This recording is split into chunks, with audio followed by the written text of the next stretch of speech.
এই দেখুন এই মেয়েটিকে বলছে কথাগুলো শুনেন। দোজকের আগুন নবী হইয়া করলাম আমি একটা মানুষ খুন। এই মুহূর্তে যাও না তোমরা সামনে দৌড়াইয়া, সামনেতে ইচ্ছা নবী রইয়াছে দাঁড়াইয়া। এই কথা শুনিয়া সবাই করিল গমন, ইচ্ছা নবীর কাছে গিয়া দিল দর্শন। ইচ্ছা বলে আমি পাপী বড়ই গুনাহগার, আমার কি আর সাধ্য আছে করিতে উদ্ধার।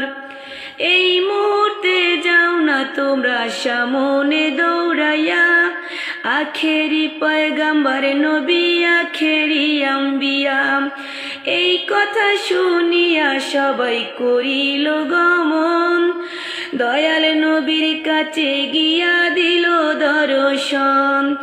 যাইয়া দেখে দিনের নবী দিনের পয়গাম্বরে, সিজদা দিয়া পইরা আছে আল্লাহরই দরবারে। আল্লাহ বলে ওগো দোস্ত তোমারে যাই কইয়া, এই মুহূর্তে সিজদা খানা লও নাই উঠাইয়া। ওরে 90 বছর হায়াত দিলাম দুনিয়ার মাঝারে, 27 বছর কাটাইবেন মেরাজের ভেতরে। 63 বছর দোস্ত আপনি গেলেন পাইয়া, সারা জীবন কেঁদে গেলেন উম্মতি বলিয়া। হাসরের ময়দানে আপনায় কাঁদতে দিব না, যাহা চাইবেন তাহা পাইবেন ফেরত দিব না।